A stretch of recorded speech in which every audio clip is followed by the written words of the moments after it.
ஒரு சீடன் வெளியூர் புறப்படுறதுக்கு தயாரா இருந்தான். ரொம்ப தூரம் போக போறான். திரும்பி வர நாளாகும். புறப்படுறதுக்கான ஆயத்த வேலைகள்ல ஈடுபட்டு இருந்தான். அந்த சமயம் பார்த்து இன்னொரு சீடன் அவங்கிட்ட வந்தான். நம்ம குரு உன்னை அழைச்சிட்டு வர சொன்னார், வா அப்படின்னு கூப்பிட்டான். இவன் உடனே புறப்பட்டு போனான். குருநாதரை பார்த்தான். அவர் காலில் விழுந்து வணங்கினான். வணங்கிவிட்டு எழுந்திரிச்சான். அவ்வளவுதான். குரு ஏதாவது உபதேசம் பண்ணுவாருன்னு எதிர்பார்த்தான். ஆனா நடந்தது என்ன தெரியுமா? குரு அவனுக்கு ஓங்கி ஒரு அடி கொடுத்தார். எதிர்பாராம இந்த அடியை வாங்கினதும் அந்த சீடன் அதிர்ந்து போயிட்டான். பக்கத்துல இருந்த மற்ற சீடர்களும் திகைச்சு போய் நின்னுட்டாங்க. அடி வாங்கின சீடனுக்கு மனசுக்குள்ள குழப்பம். நாம என்ன தப்பு பண்ணணும்? புறப்படுற நேரத்துல இப்படி குரு கிட்ட அடி வாங்குற மாதிரி ஆயிட்டுதே அப்படின்னு நினைச்சு மனசுக்குள்ள ரொம்ப வேதனைப்பட்டான். கொஞ்சம் துணிச்சலை வரவழைச்சுக்கிட்டு குருநாதர்கிட்டயே கேட்டுட்டான். சுவாமி, நான் என்ன தப்பு பண்ணினேன்? என்ன இப்படி அடிச்சுட்டீங்களே? ஒரு வார்த்தை கூட உங்களை எதிர்த்து நான் பேசினது இல்லையே. இவ்வளவு காலமா உங்க விருப்பத்துக்கு விரோதமா ஒரு காரியம் கூட நான் செஞ்சது இல்லையே. வந்ததும் வராததுமா ஒண்ணுமே சொல்லாம என்ன அடிச்சுட்டீங்களே. குருவே, நான் செஞ்ச குற்றம் தான் என்ன அப்படின்னு கண்ணீரோட பரிதாபமா கேட்டானா அந்த சீடன். ஆனா அந்த குரு முகத்துல கொஞ்சம் கூட கோபம் இல்லை. அவர் சிரிச்சுக்கிட்டே நின்னுகிட்டு இருந்தாராம். அதுக்கப்புறம் சொன்னாராம், என்னுடைய அருமை சீடனே, நீ ஒரு தவறும் பண்ணல. நான் உன்னை அடிச்சது நீ ஏதோ தப்பு பண்ணிவிட்டேங்கிறதுக்காக இல்ல. நீண்ட பயணம் போக போற, ஞாபகமா ஏதாவது கொடுத்து அனுப்ப வேணாமா? நீ ஞானம் பெற்ற பிறகுதான் திரும்பி வரப்போறேங்கிறது எனக்கு தெரியும். அதுக்கு பிறகு உன்னை வந்து அடிக்க முடியுமா? அதனால இப்ப கிடைச்சிருக்கிற இந்த வாய்ப்பை பயன்படுத்திக்கிட்டேன். அப்போதைக்கு இப்பவே அடிச்சுட்டேன், அவ்வளவுதான், வேற ஒண்ணும் இல்லை அப்படின்னாராம். குரு சிரிச்சுக்கிட்டே இப்படி சொல்றார். இருந்தாலும் இதுவும் ஒரு உபதேசம் தான். அதிர்ச்சிகளால விழிப்படைய வைக்கிறதும் ஒரு வழிதான். இது ஜென் வழி. பெரும்பாலும் அதிர்ச்சியின் மூலமாகவே ஞான தரிசனத்தை அருள்கிறவர்கள் தான் ஜென் குருமார்கள். நம்ம தியானம் தான் ஜென். இந்தியாவிலிருந்து இது சீனாவுக்கு போய் கொஞ்சம் பேர் மாறி வளம் பெற்று ஜப்பான்ல ஜென் ஆகி வளர்ந்துருக்குது, அவ்வளவுதான். ஜென்கிறது தியானம். எதை நினைச்சும் தியானிக்கிறது இல்ல, எல்லாத்திலையும் தியானம் இருக்கிறதா சொல்லுது ஜென். பேசுறது, இருக்கிறது, நடக்கிறது, சாப்பிடுறது, சிரிக்கிறது, தூங்குறது, தொழில் செய்யறது அல்லது சும்மா இருக்கிறது எல்லாமே தியானம் தான். ஜென்கிறது ஒரு சுய தரிசனம். தன்னைத்தானே அடையாளம் கண்டுகொள்கிறது தான் அது. இல்லாத எதையும் தேடி கண்டுபிடிக்கிறது இல்ல. சென் மார்க்கத்தை பத்தி ஓஷோ என்ன சொல்றாரு தெரியுமா? காணாமல் போன தன்னுடைய மூக்கு கண்ணாடி தன்னுடைய மூக்கின் மேல் இருப்பதை கண்டுகொள்வது போன்றது சென் அப்படிங்கிறார். நம்மால் இன்னொருத்தர் முகத்தை ரொம்ப நேரமா உத்து பார்த்துக்கிட்டு இருந்தார். என்ன பாக்குறீங்கன்னாரு அவரு. நீங்க போட்டிருக்கீங்களே மூக்கு கண்ணாடி, அதை தான் பாக்குறேன்னாரு இவரு. நீங்க அப்படி பாக்குறதுக்கு விசேஷ காரணம் ஏதாவது உண்டான்னு கேட்டார் இவர். உண்டுன்னார். என்னன்னு கேட்டார்.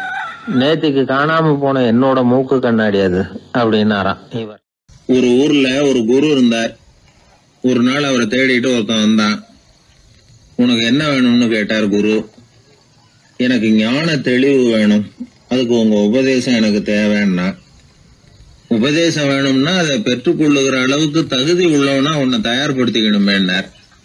அதுக்கு நான் என்ன செய்யணும் சொல்லுங்கன்னா, முதல்ல நீ செய்ய வேண்டியது என்னன்னா, உங்ககிட்ட இருக்கிற எல்லா கெட்ட குணங்களையும் விட்டுட்டு 1 வருஷம் கழிச்சு வா, அப்புறம் பாக்கலான்னாரு. அவ்வளவுதானே, சரின்னு சொல்லிவிட்டு அவன் போயிட்டான். 1 வருஷம் கழிச்சு வந்தான். அவன் அங்க வந்து சேர்ந்த சமயத்துல அந்த ஆசிரமத்தின் மண் தரைய ஒரு வேலைக்காரன் பெருக்கி சுத்தம் பண்ணிட்டு இருக்கிறான். அந்த மண் தரையிலிருந்து எழுந்த புழுதி அதிகமா இருந்தது. அது காத்துல கலந்தது. சீடனையே மறைக்கிற அளவுக்கு ஆயிட்டுது. ஒரே புழுதி மயம். சீடனுக்கு கோபம் வந்துட்டுது. அந்த வேலைக்காரனை அடிக்கிறதுக்காக கைய வாங்கிட்டு போனான். அவன் ஓடி போய் குரு கிட்ட சொல்லிவிட்டான். குருவே, உங்க உத்தரவுப்படிதான் நான் தரையை சுத்தம் பண்ணேன், ஆனா அந்த ஆளு என்ன அடிக்க வர்றான் அப்படின்னா. குரு பார்த்தார். அந்த சீடனை கூப்பிட்டார். இத பாருப்பா, உன்னுடைய எண்ணங்கள்ல பாம்பு புகுந்துட்டுது. அதையெல்லாம் விரட்டி அடிச்சு விட்டு 1 வருஷம் கழிச்சு வா, அதுக்கப்புறம் பாக்கலான்னு விட்டார். சீடன் யோசனை பண்ணான். சரின்னு சொல்லிட்டு போயிட்டான். 1 வருஷம் கழிச்சு மறுபடியும் வந்தான். இப்போ அவன் வர்ற சமயத்துல அந்த வேலைக்காரன் என்ன பண்ணான் தெரியுமா? குரு கட்டளைப்படி தரையை பெருக்கினான். அப்புறம் அந்த புழுதியை எடுத்து வேணும்னே அந்த சீடன் மேல தூவனான். அவ்வளவுதான். சீடனுக்கு மகாகோவம் வந்துட்டுது. அந்த வேலைக்காரனை பிடிச்சி கண்ணாமண்ணான்னு திட்டிவிட்டான். வேலைக்காரன் குரு கிட்ட ஓடனான். ஐயா, அந்த ஆளு வாய்க்கு வந்தபடியெல்லாம் திட்டுறான் அப்படின்னா. குரு பார்த்தார். ஓ அப்படியா, அப்படின்னா இந்த தடவை பாம்புகள் கிடையாது, இப்போ அவன் இதயத்துக்குள்ள நுழைஞ்சிருக்கிறது நாய். அதை விரட்டி அடிச்சு விட்டு இன்னும் ஒரு வருஷம் கழிச்சு அவனை வர சொல், அப்புறம் பார்க்கலாம் அப்படின்னு சொல்லி அனுப்பி வச்சுட்டார். சீடன் திரும்பி போயிட்டான். ஒரு வருஷம் கழிச்சு மறுபடியும் வந்தான். இப்ப அவன் வர்றப்போ என்ன செய்யணுங்கிறத அந்த வேலைக்காரங்கிட்ட குரு ஏற்கனவே சொல்லி வச்சிருக்கிறார். அது பிரகாரமே அவன் பண்ணனான். அவன் என்ன செஞ்சான் தெரியுமா? கூட்டி பெருக்கின புழுதியெல்லாம் ஒரு வாளி தண்ணியில போட்டு நல்லா கலக்கி அந்த சீடன் தலையில ஊத்தினான். இவ்வளவு செஞ்சும் இந்த தடவை அவனுக்கு கோபமே வரல. அதுக்கு பதிலா அவனை பார்த்து நன்றின்னா. எதுக்கு நன்றி தெரியுமா? எதையும் சகிச்சுக்கிட்டு அமைதியா இருக்கும் குணத்தை கற்றுக்கொள்வதற்கு உதவியா இருந்ததுக்காக அந்த வேலைக்காரனுக்கு நன்றி. இத கேள்விப்பட்ட உடனே அந்த குரு ஓடி வந்தார். இவனை கட்டி பிடிச்சுக்கிட்டார். இனிமே நான் உனக்கு உபதேசம் பண்ணலாம், அதுக்கான தகுதி உனக்கு வந்துட்டுதுன்னார். இதுல இருந்து என்ன தெரியுது? ஒருத்தர்கிட்ட உபதேசம் வாங்கணும்னா கூட அதுக்குன்னு ஒரு தகுதி நமக்கு தேவைப்படுது.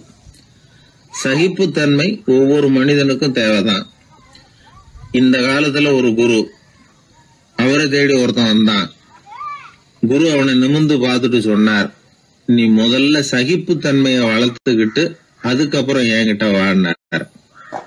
இவன் அவரை நிமிர்ந்து பார்த்துட்டு சொன்னான், குருவே, நான் உங்ககிட்ட வந்திருக்கிறதே சகிப்புத்தன்மையை வளர்த்துக்கிறதுக்காகத்தானே அப்படின்னு. மனுநீதி சோழன் வரலாறு நமக்கு தெரியும். அது மாதிரி நீதி தவறாத ஆட்சியாளர்கள் பல பேர் இருந்திருக்கிறாங்க இந்த உலகத்துல. ஹசரத் உமர் பின் கத்தாப் அப்படின்னு ஒருத்தர், இஸ்லாத்தின் 2வது கலீஃபா இவர். அவருடைய ஆட்சி காலத்துல நடந்த ஒரு நிகழ்ச்சி. இந்த மன்னருக்கு ஒரு மகன், அவர் பேரு அபு ஷஹ்மா. அந்த மிசர் நாட்டு கவர்னர் அமர் பின் நாஸ், அந்த மன்னருடைய மகன் கவர்னர் அவர்களுடைய கவனிப்புல இருந்தார். அந்த சமயத்துல ஒரு நாள் அவர் மதுபானா இருந்தனார். கவர்னருக்கு தெரிஞ்சு போச்சு. அவருக்கு தர்ம சங்கடமா போயிட்டுது. அவர் செஞ்சது மன்னருடைய மகன். கவர்னர் யோசனை பண்ணார். அவர் மெதுவா தன்னுடைய வீட்டுக்கு அழைச்சிட்டு வந்தார். அதிகமா அவரை கஷ்டப்படுத்தாம ஒரு சின்ன தண்டனை கொடுத்து பிரச்சனையை தீர்த்துட்டார். ஏதோ பேருக்கு ஒரு தண்டனை, அவ்வளவுதான். இது நடந்து கொஞ்ச நாள் கழிச்சு மன்னருக்கு இந்த விஷயம் தெரிஞ்சு போச்சு. தன்னுடைய மகன்கிறதுனால கவர்னர் லேசான தண்டனையோட விட்டுட்டார் அப்படிங்கறத புரிஞ்சுக்கிட்டார். உடனே கவர்னருக்கு தகவல் அனுப்பினார். அமர் பின் ஆஸ் அவர்களே, என்னுடைய மகன் மதுபானம் அருந்தி இருக்கிறான், அது உங்களுக்கு தெரிஞ்ச உடனே தண்டனை கொடுத்திருக்கிறீங்க. கலீஃபாவின் மகன்கிற காரணத்தினால குறைவான தண்டனையை கொடுத்ததாக கேள்விப்படுறேன். இது ஷரியத்தின்படி மாபெரும் குற்றம். உங்களுடைய நடத்தையும் மன்னிக்க கூடியதல்ல. இந்த கடிதம் கண்ட உடனே மகன் அபு ஷஹ்மாவை மதீனாவுக்கு அனுப்பி வைக்க வேண்டியது அப்படின்னு கடிதம் எழுதினார். அதை பார்த்தார் கவர்னர். உடனே கலீஃபாவின் மகனை மதீனாவுக்கு அனுப்பி வச்சார். மன்னர் முன்னாடி நீதி விசாரணை நடக்குது. தன்னுடைய மகனுக்கு சவுக்கடி வழங்கும்படியா உத்தரவிடுறார் ஹசரத் உமர் பின் கத்தாப். தண்டனை நிறைவேற்றப்பட்டது. கூடியிருந்தவர்கள் ஐயா கொஞ்சம் கருணை காட்டுங்க அப்படின்னு சொல்லி மன்னர்கிட்ட வேண்டிக்கிட்டாங்களாம். இந்த வேண்டுகோளை மன்னர் ஏத்துக்கல. நீதியின் முன்னால் தந்தை மகன் அன்பு நேசம் உறவு இந்த முறைகளை எல்லாம் கவனிக்க முடியாது. குற்றம் செஞ்சவர் தண்டிக்கப்பட வேண்டியவர், அவர் யாரா இருந்தாலும் சரி அப்படின்னாராம். எல்லா ஆட்சியாளர்களுமே கவனிக்க வேண்டிய ஒரு செய்தி இது. அவர் ஒரு நாள் தன்னுடைய அரசாங்க கணக்கு வழக்குகளை பார்த்துட்டு இருக்கிறார். அந்த சமயத்துல அவரை பார்க்க ஒரு பெரிய மனிதர் வந்தார். இவர் தன்னுடைய சொந்த வேலை காரணமா வந்திருக்கிறார் அப்படிங்கறத அவர் புரிஞ்சுக்கிட்டார். உடனே அது வரைக்கும் எரிஞ்சுகிட்டு இருந்த விளக்க அணைச்சுட்டு இன்னொரு விளக்க ஏற்றி வச்சுக்கிட்டாராம். இந்த செயலுக்கு என்ன காரணம்னு கேட்டிருக்கிறார் வந்தவர். இதுக்கு அவரு சொன்னார், ஐயா, நீங்க வந்த போது இங்க எரிஞ்சுகிட்டு இருந்தது அரசாங்க விளக்கு, இப்ப எரியறது சொந்த விளக்கு. சொந்த விஷயங்களை பேசுறப்போ அரசாங்க பணத்தை செலவு பண்ணக்கூடாது, அதனாலதான் விளக்க மாத்தனேன் அப்படின்னாராம். இப்படிலாம் பல பேர் இந்த உலகத்துல இருந்திருக்கிறாங்க. ஆனா இப்ப எல்லாம் பல பேர் அப்படி இருக்கிறது இல்ல. ஒருத்தர் அப்படிதான் அரசாங்க விஷயங்களை பார்த்துக்கிட்டு உட்கார்ந்து இருக்கிறார். அந்த சமயத்துல ஒரு பெரிய தொழில் அதிபர் அவரை பார்க்க வந்திருக்கிறார். இவரு சடார்னு எழுந்திருச்சு எரிஞ்சுகிட்டு இருந்த விளக்க அணைச்சுட்டார். எங்கும் ஒரே ஏன் விளக்க அணைச்சுட்டீங்கன்னு கேட்டிருக்கிறார் வந்தவர். இங்க நடக்கிறது மத்தவங்க கண்ணுல பற்றக்கூடாது அப்படிங்கறதுக்காக தான் விளக்க அணைச்சேன். நீங்க கொண்டு வந்திருக்கிறத அப்படி ஒரு ஓரமா வச்சுட்டு போடுங்க, அதுக்கப்புறமா விளக்க போட்டு நான் எடுத்துக்கிறேன் அப்படின்னாராம் இவர். ஒரு குழந்தை அம்மா கிட்ட போச்சு, அம்மா என்ன தூக்கிக்க. உடனே அந்த அம்மா அந்த குழந்தைய தூக்கி இடுப்புல வச்சுக்கிறாங்க. எந்த பக்கம் வச்சுக்கிறாங்க? இடது பக்கம். பொதுவா குழந்தைய தூக்குறவங்க யாரும் வலது பக்கம் இடுப்புல வச்சுக்கிறது இல்ல. விவரம் தெரியாத சில ஆம்பளைகளை அப்படி தூக்கி வச்சுக்கிட்டு அலையிறது உண்டு. ரொம்ப காலமாவே குழந்தைகளை இடுப்புல இடது பக்கமா வச்சிருக்கிற பழக்கம் தான் இருந்து வந்திருக்குது. இதுக்கு ஆய்வாளர்கள் என்ன காரணம் சொல்றாங்க தெரியுமா? அப்படி இருந்தாதான் குழந்தை சொல்றத குழந்தை நினைக்கிறத தாயினால நல்லா உணர முடியுதாம். இடது பகுதி ஆட்சி பண்றது குறிப்பா காதின் தலைமையாக இருக்கிறது வலது பக்கம் தான். அதனால தாய் குழந்தைக்கு பதில் சொல்லவோ அது என்ன கேக்குதுங்கிறத சீக்கிரமா புரிஞ்சுக்கிட்டு நடந்துக்கவோ அதுதான் சௌரியம் அப்படின்னு ஆய்வாளர்கள் இதுக்கு காரணம் சொல்றாங்க. இதனால என்ன ஆகுதான், தாய்க்கும் குழந்தைக்கும் நெருக்கம் அதிகமாகுதான், குழந்தைக்கும் பாதுகாப்பு அதிகமா. அது மட்டும் இல்ல, ஒரு தாய் தன்னுடைய குழந்தைய இடுப்புல சுமக்கிறதுனால அவள் நினைக்கிறத அவளோட இதய துடிப்ப குழந்தை உணர்தான். 9 மாதத்துக்கு அதிகமா இருந்த இடம் இல்லையா, அதனால அவளை பத்தி நல்லா அறிந்து கொள்ளுகிற வாய்ப்பும் குழந்தைக்கு கிடைக்குது. நம்ம முன்னோர்கள் ரொம்ப காலத்துக்கு முன்னாடியே வலது கையை பார்க்க ஆரம்பிச்சிட்டாங்களாம். அவங்க பயன்படுத்திய கல் ஆயுதங்கள்லாம் வலது பக்கமா தான் தீட்டப்பட்டிருக்குது. அதுல இருந்து நமக்கு என்ன தெரியுதுன்னா, வலது கையை தான் உபயோகப்படுத்தி இருக்கிறாங்கிறது தெரியுது. இப்படி எல்லாம் இருந்தா கூட இன்னைக்கு நம்மள 10ல் ஒருத்தருக்கு ஒரு பழக்கம் உண்டு, அது இடது கை பழக்கம். ஆனாலும் 2 கைகளும் ஒற்றுமையா இருக்கிறதுக்கு தான் ரொம்பவும் முயற்சி பண்ணுதான். இப்போ வலது கை பழக்கம் உள்ளவங்க பேசுறதுக்கு எழுதுறதுக்கு செயல்படுத்துற தலைமையகம் தலையின் பின்புறம் பிடரியில் இருக்குது. இடது கை பழக்கம் உள்ளவங்களுக்கு மூளையில 2 பக்கங்கள்லயும் தலைமையகம் இருக்குது. இது விஞ்ஞானிகள் சொல்றது. எத்தனையோ மேதைகள் இடது கை பழக்கம் உள்ளவங்களா இருந்திருக்கிறாங்க. அமெரிக்க மேதை பெஞ்சமின் பிராங்கிலின், இத்தாலிய ஓவியர் லியோனார்டோ டாவின்சி, இப்படி நிறைய பேர் இருந்திருக்கிறாங்க, இப்பவும் இருக்கிறாங்க. காலங்காலமா இயல்பாவே இடது கை பழக்கம் இருந்து வந்திருக்குது. அப்படி இருக்கிறப்போ வலது கை எப்போ இடது கைய வென்றது, ஜெயிச்சது அப்படிங்கிற விவரம் இன்னமும் யாருக்குமே புரியல, ஆய்வாளர்களுக்கும் புரியல. அவங்களும் யோசிச்சுக்கிட்டு இருக்கிறாங்க. உலகம் இடது பக்கமா தான் சுத்துது. வானத்துல இருக்கிற வெள்ளி வீதி, அப்புறம் அணுவுல இருக்கிற துணுக்குகள், உடம்புல இருக்கிற அமினோ அமிலம், இப்படி எல்லாமே இடதுபுறமா தான் இயங்கிட்டு இருக்குது. இவ்வளவு செய்திகள் இடது கைக்கு ஆதரவா இருக்கிறப்போ அது எப்படி வலது கை கிட்ட ஏமாந்தது அப்படிங்கிற ரகசியம் இன்னமும் யாருக்கும் தெரியலையா. இது சம்பந்தமா ஆராய்ச்சி பண்றவங்களுக்கு இது இன்னமும் ஒரு பிரச்சனையா தான் இருக்குதான். இப்படி இடது கை ஒதுங்கிட்டதுனால இப்பெல்லாம் வலது கைக்கு தான் மரியாதை அதிகமா போச்சு. ஒரு ஆசாமி இடது கையில கட்டு போட்டுட்டு வந்தானா, கையில என்னப்பா கட்டுன்னு விசாரிச்சிருக்கிறார் ஒருத்தர். ஒரு இயந்திரத்தை பிரிச்சு ரிப்பேர் பார்த்துக்கிட்டு இருந்தேன், மறுபடியும் அதை ஓட விட்டு பாக்குறப்போ இடது கை விரல் மாட்டிக்கிட்டது, அதுதான் கட்டு அப்படின்னு இருக்கான். நல்ல வேளை வலது கை மாட்டி இருந்தா உன்னால சாப்பிட கூட கஷ்டமா போயிருக்குமே என்னார் அவர். இதுக்கு அவன் சொன்னானா, முதல்ல வலது கை தாங்க மாட்டிக்க இருந்தது, நான் தான் உடனே புத்திசாலித்தனமா அதை இழுத்துக்கிட்டு இடது கையை கொடுத்தேன் அப்படின்னு இருக்கான். இவன் எப்பேற்பட்ட புத்திசாலி பாருங்க. இந்த வலது கை இடது கைங்கிறத பத்தி அறிவியல் ஆராய்ச்சி ஒரு பக்கம் இருந்தாலும் கை சுத்தமா இருக்கணும், இது வாழ்க்கைக்கு முக்கியம். உண்மை, உழைப்பு, நேர்மை இதெல்லாம் இருந்தாதான் வாழ்க்கையில முன்னேற முடியும். அதனால இந்த இடது கை பழக்கம் வலது கை பழக்கம் எது எப்படி இருந்தாலும் அது ஒருத்தருடைய புத்திசாலித்தனத்தை பாதிக்கிறது இல்ல. அதனால வாழ்க்கையில முன்னேறதுக்கு இது ஒரு இடைஞ்சலா இருக்கிறது இல்ல. நாம நம்ம உடம்பையும் புரிஞ்சுக்குவோம், மனசையும் புரிஞ்சுக்குவோம். அப்படி புரிந்து கொண்டு வாழ்க்கையில முன்னேறுவோம். ஒரு இளைஞன், வசதியான குடும்பம், அவனுக்கு வாழ்க்கையில நிம்மதி இல்ல, வாழவே பிடிக்கல, எல்லாம் வெறுத்து போச்சு. என்ன பண்ணலாம்னு யோசனை பண்ணான். ஒரு குருவை தேடிட்டு போனான். அவர்கிட்ட தான் வந்த விவரத்தை சொல்லி ஏதாவது வழி சொல்லுங்க சுவாமின்னு கேட்டான். அவரு பார்த்தார், சரி அதுக்கு முன்னாடி உன்னை பத்தி கொஞ்சம் சொல்லு, எவ்வளவு படிச்சிருக்கிற, என்ன தெரியும் உனக்கு அப்படின்னு கேட்டார். சுவாமி, நான் ஒழுங்கா படிக்கல, எதுவும் தெரியாது, ஆனா கொஞ்சம் சதுரங்கம் ஆட தெரியும் எனக்கு, அவ்வளவுதான். குரு கொஞ்சம் யோசனை பண்ணார். பக்கத்துல இருந்த ஒரு சீடனை கூப்பிட்டார். அவங்கிட்ட ஒரு பேரை சொல்லி, நீ உடனே போய் அந்த பிக்ஷுவை இங்க கூப்பிட்டுட்டு வா அப்படின்னார். வரும்பொழுது ஒரு சதுரங்க பலகையும் அதுல விளையாடுறதுக்கான காய்களையும் எடுத்துட்டு வா, அப்படியே நம்ம சீடர்கள் எல்லாரையும் இங்க வர சொல்லு அப்படின்னு சொன்னார். கொஞ்ச நேரத்துல எல்லாரும் வந்து சேர்ந்தாங்க. சதுரங்க பலகையை கொண்டாந்து வச்சாங்க. அந்த பிக்ஷுவும் சேர்ந்தார். குரு முன்னாடி அடக்கமா நின்னார். குரு அவரை கிட்டத்துல கூப்பிட்டு கொஞ்ச நேரம் சதுரங்கம் ஆடணும்னார். அந்த பிக்ஷுவுக்கு சதுரங்கம்னா என்னன்னு தெரியாது, இருந்தாலும் மறுப்பு எதுவும் சொல்லல. குரு சொன்னார், பிக்ஷுவே, நீர் என்னுடைய சீடர், என்னுடைய பேச்சை மறுக்காதவர், உம்முடைய அடக்கத்தையும் பணிவையும் நான் அறிவேன், எனக்காக உயிரையும் கொடுக்கறதாக சொல்லி இருக்கிறீங்க.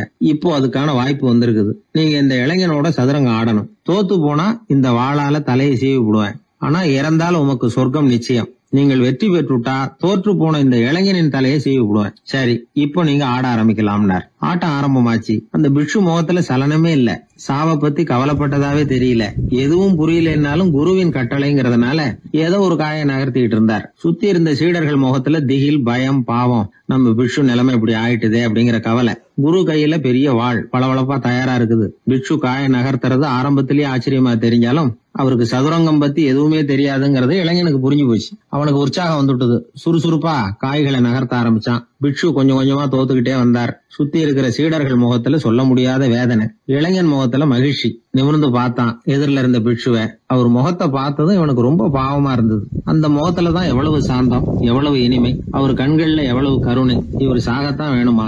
இளைஞன் யோசிக்க ஆரம்பிச்சான். நாம இறந்து போனா யாருக்கும் எந்த இழப்பும் இல்ல. வீணாகி போன தன்னுடைய வாழ்வும் சாவும் யாரையும் பாதிக்க போறதில்ல. ஆனா துறவியும் ஞானியுமான கருணை மிக்க இந்த பிட்சு இறந்தா அது எவ்வளவு பெரிய இழப்பு. அதுக்கு நாம காரணமா இருக்கிறதா அப்படின்னு நினைச்சு பார்த்தான் அந்த இளைஞன். உடனே கண்ணாமண்ணான்னு விளையாட ஆரம்பிச்சுட்டான். அதாவது தான் தோத்து போகணுங்கிறதுக்காகவே. ஆட்டத்தை கூர்ந்து கவனிச்சுக்கிட்டு இருந்த குரு திடீர்னு சதுரங்க பலகையை கழுத்து தள்ளினார். காய்கள்லாம் செதறி போட்டுது. எல்லாரும் திகைச்சு போட்டாங்க. யாருக்கும் வெற்றி தோல்வி இல்லைன்னு அறிவிக்கிறேன்னார் குரு. தம்பி, உன்னுடைய மன ஒருமைப்பாட்டை கவனிச்சேன். முழுமையா ஆட்டத்துல மூழ்கி போனதையும் பார்த்தேன். கடைசியில உயிர் தியாகம் பண்ண முடிவெடுத்து தாறுமாறா ஆட ஆரம்பிச்சதையும் கவனிச்சேன். வாழ்க்கை என்னங்கிறதும் எந்த வாழ்க்கை பயனுள்ள வாழ்க்கைங்கிறதும் உனக்கு புரிஞ்சுட்டுது. இப்ப இங்க அதை நீ கத்துக்கிட்ட. உன்னுடைய மனம் பக்குவ நிலை அடைஞ்சுட்டுது. தியாகம் உன்னுடைய இதயத்துல குடி வந்துட்டுது. அது எங்க இருந்தாலும் நல்லதுதான். உனக்குள்ள இருந்துதான் அந்த தியாகம் வந்திருக்கு. அதை நீ அடையாளம் கண்டுபிடிச்சுக்கிட்ட. நீ இனிமே கொஞ்ச காலம் இங்கேயே இருந்துட்டு போகலாம். உன்னுடைய வாழ்வு பயனுள்ள வாழ்வா மாறும் அப்படின்னு சொல்லி அந்த குரு ஆசீர்வாதம் பண்ணார்.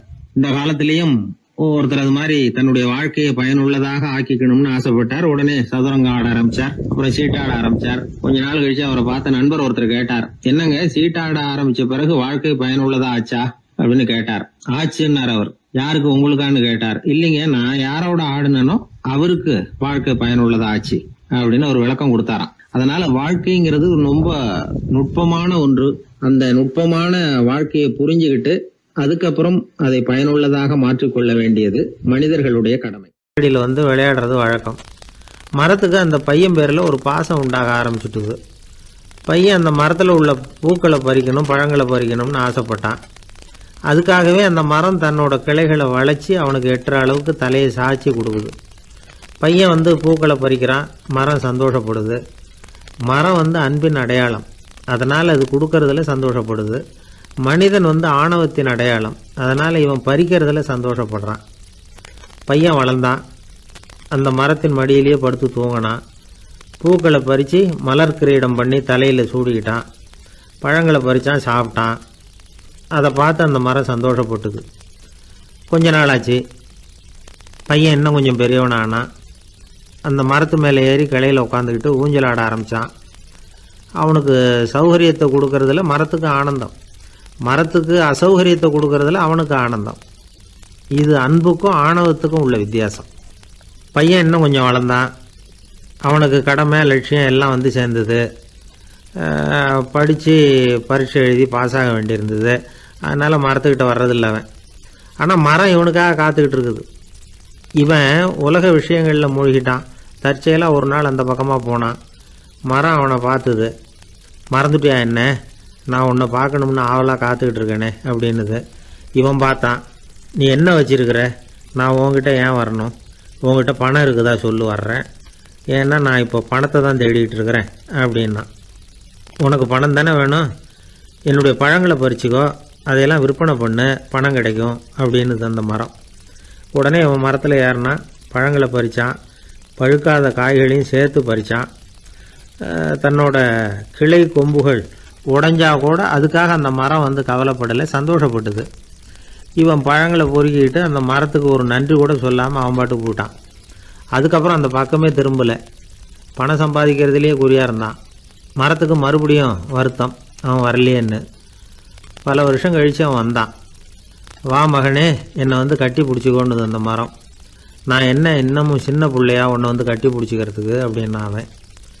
நான் இப்போ ஒரு வீடு கட்ட போகிறேன், அதுக்கு உன்னால் உதவ முடியுமா அப்படின்னா. என்னுடைய கிளைகளை வெட்டிக்கோ அப்படின்னுது மரம். கொஞ்ச நேரத்தில் மரத்தை அப்படியே மொட்டை அடிச்சுட்டான். மறுபடியும் கொஞ்ச காலம் கழிச்சு அந்த மனுஷன் வயசாகி ரொம்ப கிழவனாக போட்டான் அவன். அதுக்கப்புறம் வந்தான். நான் தூர தேசங்களுக்கு போய் பணம் சம்பாதிக்கணும்னு ஆசைப்படுறேன். நான் பிரயாணம் பண்ணுறதுக்கு ஒரு படகு தேவை, அதுக்கு நீ உதவி செய்ய முடியுமான்னா. அது ஒன்றும் பெரிய பிரச்சனை இல்லை, என்னுடைய அடிமரத்தை வெட்டிக்கோன்னுது அந்த மரம். அவன் வெட்டினான், படகு செஞ்சான், போயிட்டான். இனிமேல் திரும்பி வருவானோ மாட்டானோ அது தெரியாது. ஆனால் இந்த அடிமரம் அவனுக்காக காத்துக்கிட்டு இருக்கும். ஏன்னா இது அன்பின் அடையாளம், அவன் ஆணவத்தின் அடையாளம். அன்பு கொடுக்கறதுக்கு தான் ஆசைப்படும், ஆணவம் வாங்கிறதுக்கு தான் ஆசைப்படும். இப்படி ஒரு கதையை ஒரு பெரியவர் சொல்லியிருக்கிறார். அதை நாம் சிந்திச்சு பார்க்கணும். எல்லாமே நாற்காலிக்கு ஆசைப்படாதவர்கள் அப்படின்னு சொல்லிட முடியாது. ஏன்னா நிறைய பேர் நாற்காலிக்கு ஆசைப்படுறவங்கள நாம் பார்க்குறோம். உட்கார்றதுக்கு ஒரு நாற்காலி கிடச்சிடாதா, அதோட ஒரு கால் உடஞ்சி முக்காலியாக இருந்தாலும் பரவாயில்ல, ஒரு மாதிரியாக அனுசரித்து உட்காந்துக்கலாம் அப்படின்னு அலையிறவங்க எத்தனை பேர்? இந்த காலத்தில் மட்டும்தான் அப்படின்னு இல்லை, அந்த காலத்துலேயும் இதே மாதிரி ஆசைகள் சபலங்கள் இருந்திருக்கும் போல இருக்குது. பரமசிவன் வசிஷ்டருக்கு ஒரு விசேஷமான ஆசனத்தை கொடுத்துருந்தாராம். சரி, அப்படி என்ன அதில் விசேஷம்னா, வசிஷ்டர் ஒரு குறிப்பிட்ட இடத்துக்கு போகணும்னு நினச்சி புறப்படுறாருன்னு வச்சுக்கோங்க. அவருக்கு முன்னாடியே இந்த ஆசனம் புறப்பட்டுரும். போய் ஒரு வசதியான இடமா பார்த்து இருந்துக்கும். வசிஷ்டர் போவார். அங்கே போனதும் எங்கே உட்காரலாம்ங்கிற இட பிரச்சனையெல்லாம் அவருக்கு ஏற்படுறதில்ல. அதுதான் இவருடைய இருக்கை அங்கே முன்னாடியே போய் காத்துக்கிட்டு இருக்குதே. நேராக போவார், அதில் உட்காந்துக்குவார். மற்ற முனிவர்கள்லாம் இதை பார்த்தாங்க. அவங்களுக்கு பொறாமையாக இருந்து தான் எல்லோரும் ஒரு இடத்துல கூடி இதை பற்றி பேசியிருக்கிறாங்க. என்ன இது, நாமளும் அவரை மாதிரி தானே இருக்கிறோம், இருந்தாலும் நமக்கும் அது மாதிரி ஒரு ஆசனம் கிடைக்கலையே அப்படின்னு யோசனை பண்ணியிருக்காங்க. சரி, நேராக பரமசிவன்கிட்டே போவோம், இதை பற்றி கேட்போம் அப்படின்னு நினச்சிக்கிட்டு போனாங்களாம். பரமசிவனை பார்த்துருக்குறாங்க. ஐயா, நாங்களும் முனிவர்கள் தானே, வசிஷ்டர் பண்ணுறது மாதிரி நாங்களும் உங்களை குறித்து கடும் தவம் பண்ணிக்கிட்டு தானே இருக்கிறோம். அப்படி இருக்கும்பொழுது அவருக்கு மட்டும் ஏன் இந்த விசேஷ சலுகை அப்படின்னு கேட்டிருக்காங்க. அதுக்கு பரமசிவன் சொன்னாராம், முனிவர்களே, உங்கள் கேள்விக்கு நான் பதில் சொல்கிறேன், ஆனால் அதுக்கு முன்னாடி நீங்கள் ஒரு காரியம் பண்ணணும்னாராம். என்ன செய்யணும் சொல்லுங்கன்றிருக்காங்க. நீங்கள் ஒவ்வொருத்தரும் தனித்தனியாக போய் உங்களை விட உயர்ந்த ஒருத்தரை தேடி கண்டுபிடிச்சி அவருக்கு அதிதி பூஜை பண்ணி அவரை ஒரு மண்டலத்துக்குள்ளே என்கிட்ட அழைச்சிட்டு வந்துருங்க அப்படின்னாராம். சரின்னு எல்லோரும் புறப்பட்டுருக்காங்க. அவங்க போனதுக்கப்புறம் நந்தி தேவனை அழைச்சி வசிஷ்டரை கூப்பிட்டுக்கிட்டு வர சொன்னாராம். அவர் வந்தார், வணங்கினார். வசிஷ்டரே, இன்னையிலேருந்து ஒரு மண்டலத்துக்குள்ளே உங்களை விட தாழ்ந்தவர் ஒருத்தரை தேடி கண்டுபிடிச்சி அவருக்கு அதிதி பூஜை பண்ணி அவரை என்கிட்ட கூப்பிட்டுட்டு வாங்கன்னு விட்டார். சரின்னு இவரும் புறப்பட்டு போயிட்டார். கொஞ்ச நாள் ஆச்சு. முனிவர்கள்லாம் திரும்பி வந்தாங்க. பரமசிவன் முன்னாடி நின்னாங்க. ஐயா, எவ்வளவோ தேடி பார்த்துட்டோம், எங்களை விட உயர்ந்தவர்கள் யாருமே கிடைக்கல அப்படின்னாங்களாம். வசிஷ்டரும் சேர்ந்தார். ஐயா, எவ்வளவோ தேடி பார்த்தேன், என்னை விட தாழ்ந்தவர் யாருமே கிடைக்கல அப்படின்னாராம். அவரே தொடர்ந்து சொன்னார், என்னுடைய மனைவி எனக்கு அடங்கினவ தானே, அவளுக்காவது அதிதி பூஜை பண்ணி அழைச்சிட்டு வந்துடலாமான்னு யோசித்து பார்த்தேன். என்னோட மனசு அதுக்கும் இடம் கொடுக்கல. ஏன்னா அவளோட பதி விரதத்துக்கு முன்னாடி நாம் ஏமாத்திரம் அப்படின்னு யோசித்து பார்த்தேன். அதனால் அந்த எண்ணத்தையும் கைவிட்டுவிட்டேன் அப்படின்னு ரொம்ப வருத்தத்தோடு சொன்னாராம். இதை கேட்ட உடனே மற்ற முனிவர்களுக்கு வெக்கமாக போச்சு. இந்த உலகத்தில் நம்மளை விட மேலானவங்க யாருமே இல்லைன்னு நாம் நினச்சோம். வசிஷ்டரோ தன்னை விட தாழ்வானவங்க யாருமே இல்லைன்னு நினைக்கிறார். பரமசிவன் ஏன் அந்த ஆசனத்தை அவருக்கு மட்டும் கொடுத்தார் அப்படிங்கிற கேள்விக்கான பதில் அவங்களுக்கு கிடச்சிட்டு தான். இந்த காலத்தில் நாம் எப்படி நினைக்கிறோம்னா, எல்லாரும் நம்மளை விட மட்டமானவங்கன்னு நினைக்கிறோம். அதனால் நாம் மட்டும் நாற்காலியில் உட்காந்தா போதும் அப்படின்னு நினைக்கிறோம். ஏமாந்து போனவங்க சந்தர்ப்பம் பார்த்து காலை வாரி விட்டுறாங்க, கீழே விழுந்து காலை உடச்சிக்கிறோம். அதுதான் இன்றைக்கி நடக்கிறது. ஒரு அம்மா தன்னோட வீட்டுக்காரரை ஒரு மனோதத்துவ டாக்டர்கிட்ட அழைச்சிட்டு போனாங்களாம். என்ன ப்ராப்ளம்னு கேட்டிருக்கார் டாக்டர். எங்கள் வீட்டுக்காரர் அடிக்கடி நாற்காலியில் உட்காந்து காலை உடச்சிக்கிறார் அப்படின்னாங்களாம். அப்படின்னா அந்த நாற்காலியில் தான் ஏதோ கோளாறு அப்படின்னாரான் டாக்டர். அப்படி இருக்க முடியாது டாக்டர் அப்படின்னாங்களாம் அந்த அம்மா. அது எப்படி அவ்வளோ உறுதியாக சொல்கிறீங்கன்னு கேட்டிருக்கார் அந்த டாக்டர். எங்கள் வீட்டில் நாற்காலியே கிடையாது டாக்டர், இவர் இருக்கிறதா நினச்சிக்கிட்டு உட்கார்றார், அதுதான் ப்ராப்ளம். ஒரே ஒரு ஊரில் ஒரு ராஜா இருந்தார், ரொம்ப நல்லவர். ஒரு நாள் அரண்மனையில் விசாரணை நடந்துக்கிட்டு இருக்குது. அதில் ஒரு வழக்கு. ஒரு விவசாயி புகார் கொடுக்குறார். என்ன புகார்னா, அவர் வயலில் ஆடுகள் மேய்ஞ்சி பயிரை அழிச்சுட்டுது. நிறைய உழைச்சி செலவு பண்ணி பயிரை உண்டாக்கி வச்சுருந்தேன், எல்லாம் போயிட்டுது. இனிமேல் நான் என்ன செய்கிறது, நீங்கள் தான் சரியான தீர்ப்பு வழங்கணும் அப்படின்னார் அந்த விவசாயி. அந்த ஆடுகளுக்கு சொந்தக்காரர் யாருன்னு கண்டுபிடிச்சி அரண்மனைக்கு அழைச்சிட்டு வாங்கன்னு உத்தரவு போட்டார் ராஜா. சேவகர்கள் போனாங்க, ஆளை கண்டுபிடிச்சாங்க, கூப்பிட்டுக்கிட்டு அரண்மனைக்கு வந்துட்டாங்க. ராஜா விசாரணை பண்ணார். அப்புறம் விசாரித்து முடிச்சுவிட்டு தீர்ப்பு வழங்கினார். இந்த விவசாயி அடைந்திருக்கிற இழப்புக்கு ஈடாக உன்னுடைய ஆடுகளை அவங்ககிட்ட கொடுத்துட வேண்டியது அப்படின்னு சொல்லிவிட்டார். உன்கிட்ட இருக்கிற ஆடு பூரா அவன்கிட்ட கொடுத்துரு, அந்த ஆட்டுனால் ஏற்பட்ட இழப்பு சரியாக போகட்டும் அப்படின்னு தீர்ப்பு வழங்கிட்டார். அந்த மன்னருடைய மகன் இதை பார்த்துக்கிட்டே உட்காந்துருந்தான். இந்த தீர்ப்பை இன்னும் கூட சிறப்பாக வழங்கலாமே அப்படின்னு நினச்சான். அப்பாக்கிட்ட சொன்னான். உடனே அந்த அரசர், சரி நீயே இதுக்கு சரியான தீர்ப்பு சொல்லு அப்படின்னார். அந்த இளவரசன் தீர்ப்பு சொல்கிறான். அவன் சொன்ன தீர்ப்பு என்னன்னா, உங்ககிட்ட இருக்கிற ஆடுகள் எல்லாத்தையும் ஒரு வருஷ காலத்துக்கு அந்த விவசாயிகிட்ட ஒப்படைச்சிட வேண்டியது. அந்த ஒரு வருஷத்துக்குள்ள அந்த ஆடுகள் போடுற குட்டிகள், பால், எரு எல்லாம் விவசாயம் எடுத்துக்க வேண்டியது. ஒரு வருஷத்துக்கு அப்புறம் உங்களுடைய ஆடுகளை நீங்களே திருப்பி வாங்கிக்க வேண்டியது. இதுதான் இளவரசன் சொன்ன தீர்ப்பு. இது சரியான தீர்ப்பு தான். இனிமேல் என்னுடைய அரச பொறுப்புகளை இளவரசர் வசம் ஒப்படைக்கிறேன் அப்படின்னு சொல்லி ஒப்படைச்சுட்டாராம்.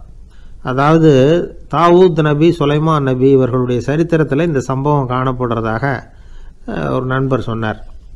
ஒரு தண்டனையை பெறுகிறவன் அதுக்கு பிறகு சமூகத்தில் நல்ல விதமாக வாழறதுக்கு வாய்ப்பு இருக்கிறது மாதிரி அமையணும் தீர்ப்பு. அதுக்கு இது ஒரு உதாரணம். சில தீர்ப்புகள் எப்படி அமைஞ்சு விடுதுன்னா, ஒரு தண்டனையை அனுபவித்து முடித்தவன் அதுக்கப்புறம் அவன் இந்த சமூகத்தில் நல்லவனாக வாழறதுக்கு நினச்சா கூட அதுக்கு தகுதி இல்லாதவன் அப்படிங்கிற அளவுக்கு சூழ்நிலை அமைஞ்சிருது. இது சிந்திக்க வேண்டிய ஒரு செய்தி. இன்னொரு ஊரில் ஒரு ராஜா இருந்தார். அவர் ஒரு நாள் ஒரு போட்டி வச்சார். என்ன போட்டின்னா, அரண்மனை வாசலில் ஒரு பெரிய நீச்சல் குளம், அதில் நிறைய விஷப்பாம்புகள். எந்த இளைஞன் துணிச்சலாக அதில் நீச்சல் குளத்தில் குதித்து நீந்தி கரையேறி வர்றானோ அவனுக்கு 100 ஏக்கர் நிலம் பரிசாக வழங்கப்படும். அது வேணாம்னா 1000 ஆடுகள் பரிசாக வழங்கப்படும். அதுவும் வேணான்னா என்னுடைய மகளை வந்து கல்யாணம் பண்ணிக்கலாம். இதுதான் மன்னருடைய அறிவிப்பு. பரிசுலாம் நல்லா தான் இருக்குது. இருந்தாலும் பாம்புகள் உள்ள குளம்ங்கிறது நல்லா இல்லையே. அதனால் யாரும் அதில் குதித்து நீஞ்சறதுக்கு முன் வரல. இருந்தாலும் திடீர்னு ஒரு இளைஞன் அந்த நீச்சல் குளத்தில் குதித்தான். நீந்தினா ஒரு வழியாக கரையேறி வந்துட்டான். மன்னருக்கு ரொம்ப மகிழ்ச்சி. நீ தான் தைரியமான இளைஞன், வா இப்படின்னு கூப்பிட்டார். கிட்ட வந்தான். அந்த இளைஞன் தண்ணீர் சொட்ட சொட்ட வந்து நிற்கிறான். சரி, உனக்கு 100 ஏக்கர் நிலம் வேணுமான்னு கேட்குறார். வேண்டாங்கிறான். சரி, அப்படின்னா 1000 ஆடுகள் வேணுமான்னு கேட்குறார். அதுவும் வேணாங்கிறான். ஓ, அப்படின்னா என் பொண்ணை கல்யாணம் பண்ணிக்கிறியா அப்படின்னு கேட்குறாரு. அதுவும் வேணாங்கிறான். ராஜாவுக்கு ஒன்றும் புரியல. அப்படின்னா உனக்கு என்ன தான் வேணும் அப்படிங்கிறார். என்னை பிடிச்சி இந்த குளத்தில் தள்ளி விட்டவன் யாருங்கிறது எனக்கு தெரியணும் அப்படின்னா. 1944 வருஷத்துல ஒரு நாள் மொரார்ஜி தேசாய் எரவாடா சிறையில் இருந்தார். காவல்துறை உயர் அதிகாரி ஒருத்தர் வர்றார். மொரார்ஜி தேசாய சிறை அதிகாரி அலுவலகத்துக்கு அழைச்சிட்டு போறார். சிறை அதிகாரி ஒரு தகவலை சொல்றார். உங்க நண்பர் மங்கள்தாஸ் பக்வாசா அப்படிங்கிறவர் நாசிக் சிறையில அடைக்கப்பட்டிருந்தார். அவருக்கு உடல் நலம் ரொம்ப பாதிக்கப்பட்டதுனால அவரை சிறையிலிருந்து பம்பாயில உள்ள ஹரிகிருஷ்ணன் தாஸ் மருத்துவமனைக்கு கொண்டுகிட்டு போயிருக்கிறாங்க. அவரு உங்களை பார்க்கணும்னு ரொம்ப ஆவலோட இருக்கிறார். அதனால நீங்க வந்து பரோல்ல போய் பாத்துட்டு வாங்களே அப்படின்னார். நிபந்தனையோட போய் பாத்துட்டு வரலாம்னார். தியாக செம்மல்கள் பரோல்ல செல்றது இல்ல அப்படிங்கிற உறுதியோட தான் சிறைச்சாலைக்கு வருவாங்க. இப்படி இருக்கிறப்போ மொரார்ஜி மட்டும் பரோல்ல போயிட்டு வர்றதுக்கு எப்படி சம்மதிப்பார்? உயிர் நண்பரின் உயிர் ஆடுது அப்படிங்கறத கேட்டதும் உடனே போய் பார்க்கணும்னு ஆவல் தான். இருந்தாலும் வரன்முறையை மீறி போய் பாக்குறதுன்னா அது தேச பக்தியையே அவமானப்படுத்துறது மாதிரி ஆகும் அப்படிங்கறத அவர் உணர்ந்தார். அதனால நான் வந்து பரோல்ல போகிறதுக்கு நான் தயாரா இல்லை அப்படின்னு சொல்லிவிட்டாராம். நண்பருடைய கடைசி ஆசைய நிறைவேற்றுறது உங்க கடமை இல்லையா அப்படின்னு கேட்டிருக்காரு சிறை அதிகாரி. கடமை தான், அதே சமயம் என்னுடைய கடமையை காப்பாத்துறதும் முக்கியமாச்சே அப்படின்னாரா இவர். அதுக்கப்புறம் அந்த அதிகாரி நிபந்தனை இல்லாமலே மொரார்ஜியை வந்து வெளியில அனுப்புறதுக்கு சம்மதிச்சாராம். அப்படி இருந்தும் மற்ற நண்பர்களை கலந்துகிட்டு தான் மொரார்ஜி வெளியில புறப்பட்டாராம். பம்பாய்க்கு போனார். படுக்கையில நண்பரை சந்திச்சார். அவர் ரொம்ப மோசமான நிலைமையில இருந்தார். உடல்நிலை கவலைக்கிடம்னு தான் டாக்டர்களும் சொன்னாங்க. மங்கள்தாஸ், இனி எனக்கு வாழ்க்கையில என்ன இருக்கு, நான் இறந்து விடுறதே மேலுன்னாராம். மொரார்ஜிக்கு ரொம்ப வருத்தமா போச்சு. மங்கள்தாஸ் இல்லத்துல இருந்த சமயத்துலதான் மொரார்ஜிய கைது பண்ணாங்களாம். அந்த அதிர்ச்சி தான் மங்கள்தாஸ ரொம்ப பாதிச்சிருக்கு அப்படிங்கறத அவர் புரிஞ்சுக்கிட்டார். இத பாருங்க, விடுதலை போராட்டத்துல ஈடுபடுறவங்களை கைது பண்றதும் சிறையில அடைக்கிறதும் சகஜம் தானே. அன்னைக்கு உங்க வீட்டுல இருந்தப்போ நான் கைது செய்யப்படலைன்னாலும் இன்னொரு இடத்துல நான் கைது செய்யப்பட்டுதான் இருப்பேன். அதனால அதை பத்தி நீங்க ஏன் வேதனைப்படணும்? நீங்க தைரியமா உறுதியா இருக்கணும். அது மட்டும் இல்ல, அது வரைக்கும் மருந்தே சாப்பிடாம இருந்த மங்கள்தாஸ மருந்து சாப்பிட வச்சாராம். 2 நாள் அவர் பக்கத்திலே இருந்தார். அதுக்கப்புறம் பெரிய டாக்டரை பார்த்து மங்கள்தாஸ் உடல் நலம் சம்பந்தமா விசாரிச்சார். இப்ப பரவாயில்ல, தேறி இருக்கிறார். எப்படி இருந்தாலும் இன்னும் ஒரு 6 மாசம் தான் அவர் உயிரோட இருப்பார் அப்படின்னு சொல்லிவிட்டாரு டாக்டர். ஆனா அதுக்கப்புறம் நடந்தது என்ன தெரியுமா?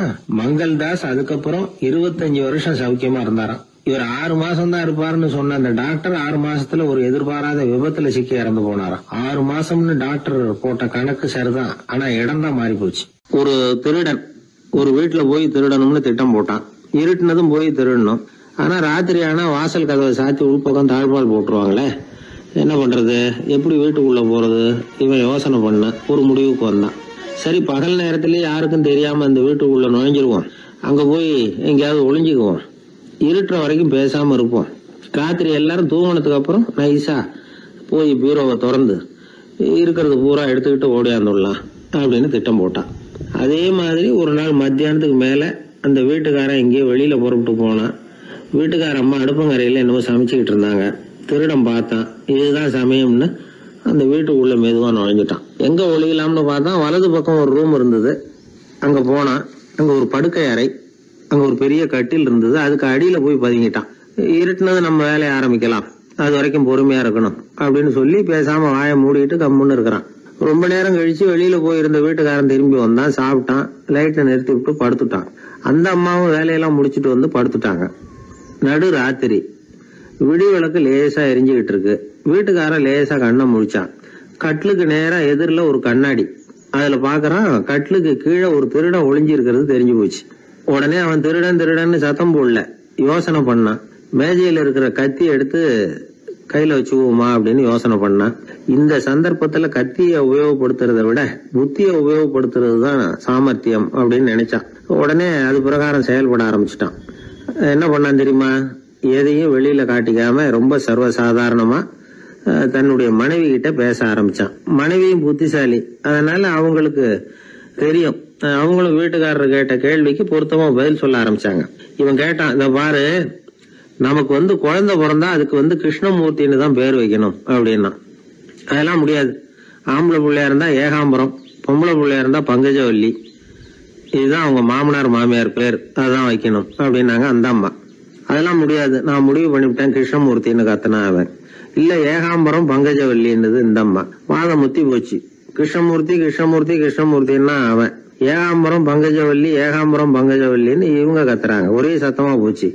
இத கேட்டதும் பக்கத்து வீட்டுல இருந்தவங்க, எழுத்த வீட்டுல இருந்தவங்க எல்லாம் எழுந்திரிச்சு ஓடி வந்து இவங்க வீட்டு கதவை தட்ட ஆரம்பிச்சுட்டாங்க. தட தடன்னு. இவன் சாவகாசமா எழுந்திரிச்சு போய் கதவை திறந்தான். என்னங்க இந்த ராத்திரி வேலையில எங்களை எல்லாம் ஏன் கூப்பிட்டீங்க, யாருக்கு என்ன ஆச்சு அப்படின்னு கேட்டாங்க. கேட்டது யாருன்னா பக்கத்து வீட்டு கிருஷ்ணமூர்த்தி, எழுத்த வீட்டு ஏகாம்பரம் பங்கஜவல்லி எல்லாரும். அடடே, உங்களை கூப்பிடலீங்க, குழந்தைக்கு பேர் வைக்கிறது சம்பந்தமா எங்களுக்குள்ள சண்டை வந்துட்டுது, அதுதான் விஷயம். வேணும்னா ஏதாவது கட்டிலுக்கு அடியில ஒளிஞ்சிட்டு இருக்கிறானே ஒருத்தன், அவனை கூட கேட்டு பாருங்க, அவன் தான் இதுக்கு சாட்சி அப்படிங்கிறான் அந்த ஆளு. உடனே எல்லாரும் விஷயத்தை புரிஞ்சுக்கிட்டு திருடனை பிடிச்சி போலீஸ்ல ஒப்படைச்சிட்டாங்களாம். நெருக்கடியான நேரங்கள்ல பதறாம புத்திசாலித்தனமா செயல்படணுங்கிறத தெரிஞ்சுக்கிறதுக்காக இந்த கதை. புத்திசாலித்தனமா செயல்படுற ஒரு குடும்ப தலைவி இருக்காங்க. அவங்க என்ன செய்வாங்க தெரியுமா? எல்லாரும் ராத்திரியானா வீட்டை உள்பக்கமா பூட்டி விட்டு தானே படுப்பாங்க. ஆனா அந்த அம்மா என்ன பண்ணுவாங்கன்னா வீட்டை வெளிப்பக்கமா ஒரு பூட்டு போட்டு பூட்டி விடுவாங்க. எழுத்த வீட்டுக்காரங்க கிட்ட சொல்லி தினமும் இப்படி பூட்டி விட சொல்றது பழக்கம். ஏங்க அப்படி செய்யறீங்க, திருடன் சுலபமா உள்ளே வந்துடக்கூடாதுங்கிறதுக்காகவா அப்படின்னு கேட்டாங்க. இல்லைங்க, சுலபமா வெளியில போயிடக்கூடாதுங்கிறதுக்காக அப்படின்னாங்க. என்னங்க சொல்றீங்க அப்படின்னு கேட்டாங்க. ஆமாங்க, இவருக்கு அந்த பழக்கம் உண்டு அப்படின்னு தன்னுடைய வீட்டுக்காரரை காட்டினாங்க. பக்கத்து வீடுகள் பத்திரமா இருக்கணுங்கிறதுக்காக தன்னுடைய வீட்டை பூட்டி வைக்கிறது ஒரு பெரிய விஷயம் தானே. ஒரு வயதான குரு சாய்வு நாற்காலியில உட்கார்ந்திருந்தார். ஒரு ஆள் அவரை தேடிட்டு வந்தான். வந்து அவர் முன்னாடி நின்னா, ஐயா, நான் உங்களுக்கு சீடனா ஆயிடலாம்னு நினைக்கிறேன் அப்படின்னா. அந்த குரு நிமிந்து பார்த்தார். இத பாருப்பா, அது அவ்வளவு சுலபமான வேலை இல்ல. அப்படியா சொல்றீங்க அப்படின்னா. ஆமா, நீ ஒரு சீடனா ஆகணும்னா உன்னுடைய அகங்காரத்தை எல்லாம் விட்டுடணும், தியானத்துல முழுமையா ஈடுபடணும், இது மாதிரி இன்னும் பல காரியங்களை ஒழுங்கா செய்யணும், ஒரு ஈடுபாட்டோட செய்யணும். அது மட்டும் இல்ல, இதெல்லாம் தொடர்ந்து நீண்ட நாட்களுக்கு செய்ய வேண்டி இருக்கும். அப்படி உன்னால முடியுமா அப்படின்னார். வந்தவன் யோசிக்க ஆரம்பிச்சான். சீடனாகிறதுலேயே இவ்வளவு சிரமம் இருக்குங்கிறது அவனுக்கு தெரியாது. யோசிச்சுக்கிட்டே அந்த குருவை பார்த்தான். அவர் சாய்வு நாற்காலியில இருந்த நிலைமைய பார்த்தான். சரிங்க சுவாமி, சீடனாகிறது இவ்வளவு கஷ்டம்னா அது வேணாம், அதுக்கு பதிலா உங்களை மாதிரி ஒரு குருவா ஆயிடுறேனே அப்படின்னா. குரு சிரிச்சார். நீ சொல்றது சரிதான், குருவாகிறது சுலபமான வேலைதான் அப்படின்னார். இதை கேட்டதும் அந்த ஆளுக்கு ஏகப்பட்ட சந்தோஷம். கஷ்டப்படாம குருவாயிடலாம் போல இருக்குதே அப்படின்னு கணக்கு போட்டான். பிறகு அந்த குரு சொன்னார், நீ குருவாயிட்டா பல சீடர்களுக்கு தலைவனா ஆகணும், அவங்கள வழி நடத்தி செல்லணும். அது கஷ்டமாச்சே. ஏன்னா பல பேர் கோவப்படுறவங்களா இருப்பாங்க, சில சமயம் சண்டை கூட போட்டுக்குவாங்க, சொல்றத கேட்க மாட்டாங்க, பணிவு இருக்காது. இப்படிப்பட்டவங்களை எல்லாம் சமாளிக்கிறதுங்கிறது ரொம்ப ஆபத்தான விஷயமாச்சேன்னார். என்ன சுவாமி, இப்ப கொஞ்ச நேரத்துக்கு முன்னாடி தானே சொன்னீங்க குருவா ஆகிறது சுலபம்னு அப்படின்னா. ஆமா, அது சரிதான். இப்ப என்னையே பாரு, நான் எவ்வளவு ஓய்வா இருக்கிறேன். ஆனா ஒண்ணு, ஒருத்தன் பல சீடர்களை வந்து வழி நடத்தி செல்லணும், அல்லது ஒரு சீடன் ஆயிடணும். இப்படி ரெண்டுல ஒண்ணு ஆனாதான் நல்லது அப்படின்னாரு அவரு. அவன் இப்போ ரொம்ப குழம்பி போயிட்டான். ஏன்னா மாத்தி மாத்தி ஒவ்வொரு விதமா சொல்றாரேன்னு. சுவாமி, நீங்க சொல்றத பார்த்தா ரெண்டுமே கஷ்டமான காரியமா தான் தோணுது. என்ன முடிவு எடுக்கிறதுன்னு எனக்கு புரியல. அதனால உங்களுடைய அபிப்பிராயம் என்ன, அதை சொல்லுங்க அப்படின்னு கேட்டான். இப்ப அந்த குரு சொன்னார், நீ பல சீடர்களின் தொல்லைகளுக்கு ஆளாகிறத விட நீயே முதல்ல சீடனாகி தொல்லைப்படுறதுதான் சரியா இருக்கும். ஏன்னா அப்ப நீ உன்னுடைய பிரச்சனையை மட்டும்தான் கவனிக்க வேண்டியிருக்கும். குரு ஆயிட்டீன்னா பல பேருடைய பிரச்சனையில தலையிட வேண்டியிருக்கும் அப்படின்னார். ஒரு உண்மையான குருவுக்கும் சீடனுக்கும் உள்ள உறவுங்கிறது ரொம்ப பயன் கருதாத ஒரு அன்பு கலப்பு. ரெண்டு இயற்கையான முழுமை நெருங்கி வந்து ஒன்றோட ஒன்று கலக்கிறது. நீங்க கேள்வி கேட்டா எப்படி அது முழுமை இருக்க முடியும்? அதுல முழுமைங்கிறது ஒரு அமைதியான நிலை. இந்த காலத்து குரு சீடர்கள்லாம் வேற மாதிரி. ஒரு குரு தன் சீடன் கிட்ட சொன்னார், இந்த பாருப்பா, நீ இந்த உலகத்துல எதுக்கும் பிரயோஜனப்பட மாட்ட, பன்றி மேய்க்கிறது கூட லாயக்கில்லை அப்படின்னார். அப்படின்னா ஒண்ணு செய்யறேன் அப்படின்னா சீடன். என்ன பண்ணுவேன்னு கேட்டிருக்காரு குரு. உங்களை மாதிரியே ஒரு குருவாயிடுறனே அப்படின்னானா அந்த சீடன். பத்திரிகையில வர்ற செய்திகளை கூட நகைச்சுவையா சொல்றது உண்டு. அதாவது அதை நேரடியா சொன்னா வானொலியில அனுமதிக்க மாட்டாங்க சில விஷயங்களை. அது சின்னாருக்கு கௌரவ குறைச்சல். அது வேடிக்கை கலந்து நகைச்சுவோடு சொல்லும் பொழுது அதை அனுமதிச்சிருவாங்க. அப்ப அந்த விசாரணை கமிஷன் அது இது நிறைய நடந்துகிட்டு இருந்தது. டெல்லியில இருந்து அமலாக்க பிரிவு அதிகாரிகள்லாம் வராங்க போறாங்கன்னு பத்திரிகையில அமர்க்கலப்பட்ட இடம். அந்த நேரம் வந்து நான் ஒரு ரேடியோவில் ஒரு செய்தியை தயார் பண்றோம். அப்ப என்ன பண்ணேன்னா, இது மாதிரி அந்த பத்திரிகை செய்தியை வச்சுக்கிட்டே ஒரு செய்தி சொன்னோம், இன்னொரு தகவல் சொல்லி. அதனால ஒருத்தன் வந்து தமிழ்நாட்டுல ஒரு ஆள், அவன் திடீர்னு வந்து கோடீஸ்வரன் ஆயிட்டான். நேற்று வரைக்கும் சாதாரணமா இருந்தா இன்னைக்கு கோடீஸ்வரன் ஆயிட்டான். டெல்லியில இருந்து 2 அதிகாரிகள் வராங்க, எப்படி அவன் பணம் சேர்த்தான்னு கண்டுபிடிக்கிறதுக்கு. அவனை கூப்பிட்டு 2 அதிகாரிகளும் எப்படிடா பணம் சேர்த்த? நான் ஒன்னும் தப்பான வழியில பணம் சேர்க்கல சார், நான் வந்து பந்தயம் கட்டியே பணக்காரன் ஆயிட்டேன். பந்தயம் கட்டி எப்படிடா பணக்காரன் ஆக முடியும் அப்படின்னா, நீங்க நம்புங்க சார், நான் பந்தயம் கட்டி தான் பணக்காரன், தப்பான வழியில சேரல சார்.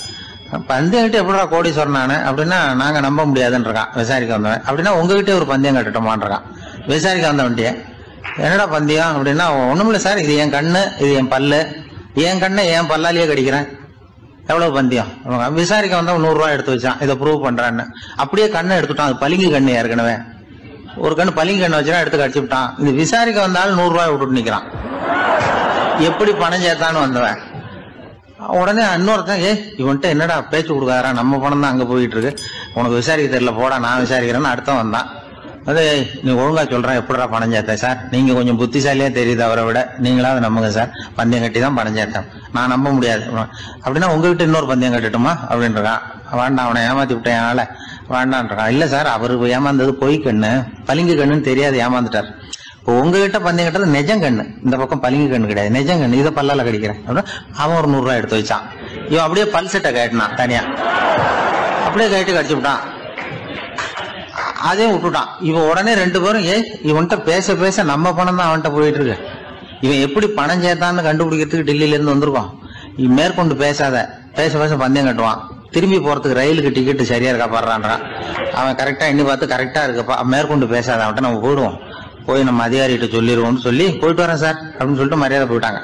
போய் டெல்லியில பெரிய அதிகாரிகிட்ட போய், சார் அவன்கிட்ட வந்து விசாரிச்சு பார்த்தோம் சார், தமிழ்நாட்டுல பந்தயம் கட்டி தான் பணம் சேர்த்தேன்னு சாதிக்கிறான், எங்ககிட்ட ஒரு 200 ரூபாய் வாங்கிட்டான் சார் அப்படின்னு. அவருக்கு கோவம் வந்துட்டுது. இந்தியாவுக்கே தலைமை அதிகாரி, இதுக்காகவாடா நீங்க இருக்கீங்க, எத்தனை பேர் இருக்கீங்க உங்களை மாதிரி ஜூனியர் ஆபீசர்ஸ் நம்ம ஆபீஸ்ல இந்தியா பூரா விசாரிக்கிறதுக்கு அப்படின்னா 30 பேர் இருக்கோம் சார்.